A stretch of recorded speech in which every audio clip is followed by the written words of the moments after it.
ഇന്ന് നമ്മൾ തയ്യാറാക്കാൻ പോകുന്നത് ഒരു അടിപൊളി അച്ചാറാണ്. ഇത് മാങ്ങായും ക്യാരറ്റും വെച്ചിട്ടാണ് നമ്മൾ തയ്യാറാക്കുന്നത്. പാവയ്ക്ക ഉണ്ടെങ്കിൽ നിങ്ങൾക്ക് പാവയ്ക്ക കൂടി വേണമെങ്കിൽ ഇതിനകത്തേക്ക് ആഡ് ചെയ്യാവുന്നതാണ്. അപ്പോൾ ഇത് നമ്മൾ നീളത്തിൽ ഈ ഒരു രീതിയിൽ അരിഞ്ഞെടുത്ത ശേഷം ഒന്ന് വെയിൽ കൊള്ളിക്കുക. ഒരു 2 മണിക്കൂർ ഒന്ന് വെയിൽ കൊണ്ടാൽ മാത്രം മതി. ഉപ്പിട്ടിട്ടാണ് നമ്മൾ വെയിൽ കൊള്ളിച്ചെടുക്കുന്നത് കേട്ടോ. ഇനി നമ്മളൊരു പാൻ അടുപ്പത്തേക്ക് വെച്ചിട്ട് നല്ലെണ്ണയാണ് ഒഴിച്ചു കൊടുക്കുന്നത്. നല്ലെണ്ണ ഒഴിച്ച് നല്ലെണ്ണ ചൂടായി കഴിയുമ്പോൾ ഇതിലേക്ക് നമുക്ക് കടുക് ഇട്ട് കൊടുക്കാം. കടുക് പൊട്ടി വരുമ്പോൾ ഇതിലേക്ക് കറിവേപ്പില ഇട്ട് കൊടുക്കുക. ഇനി ഇതിലേക്ക് നമുക്ക് ഇഞ്ചി വെളുത്തുള്ളിയും പച്ചമുളകും ഇട്ട് കൊടുക്കുക. ഇഞ്ചിയും വെളുത്തുള്ളിയും നീളത്തിൽ അരിഞ്ഞാൽ മതി, പച്ചമുളക് വട്ടത്തിൽ അരിഞ്ഞെടുത്താൽ മതി. അപ്പോൾ അതൊന്ന് ചെറുതായിട്ടൊന്ന് വാടിക്കഴിയുമ്പോൾ നമുക്കിതിലേക്ക് മഞ്ഞൾപ്പൊടി ഇട്ട് കൊടുക്കാം. ഒരു കളറിന് വേണ്ടി മാത്രമാണ് നമ്മളിതിലേക്ക് മഞ്ഞൾപ്പൊടി ഇട്ട് കൊടുക്കുന്നത്. ഒരു നുള്ള് മഞ്ഞൾപ്പൊടി ഇട്ടാൽ മതി, ഒരു മഞ്ഞ കളർ കിട്ടുന്നതിന് വേണ്ടി മാത്രം.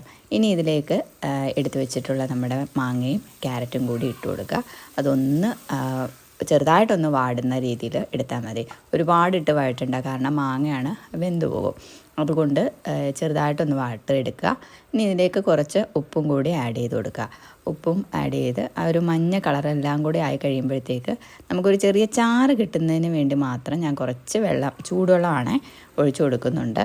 ഇനി ഒരു അല്പം പുളിക്ക് വേണ്ടിയിട്ട്, മാങ്ങയ്ക്ക് ഒരു ചെറുതായിട്ട് പുളിയുണ്ട് എങ്കിലും ക്യാരറ്റിനും എല്ലാത്തിനും കൂടെ മൊത്തത്തിലൊരു പുളി കിട്ടുന്നതിന് വേണ്ടി മാത്രം ഒരു നുള്ളു വിനാഗിരിയും കൂടി ഞാനിതിലേക്ക് ഒഴിച്ചു കൊടുക്കുന്നുണ്ട്.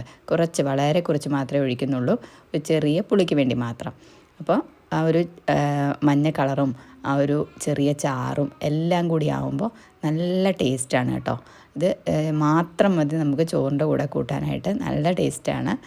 അപ്പോൾ ഇത്രയേ ഉള്ളൂ, നമ്മുടെ അച്ചാർ ഇവിടെ റെഡിയായി കഴിഞ്ഞു. വളരെ സിമ്പിളാണ്, അതുപോലെ തന്നെ നല്ല ടേസ്റ്റിയുമാണ്. അപ്പോൾ എല്ലാവരും ഒന്ന് തയ്യാറാക്കി നോക്കുക. വീഡിയോ ഇഷ്ടമായെങ്കിൽ ലൈക്ക് ചെയ്യണം, കമൻറ്റ് ചെയ്യണം, ഷെയർ ചെയ്യണം, ചാനൽ സബ്സ്ക്രൈബ് ചെയ്യാൻ മറക്കരുത്.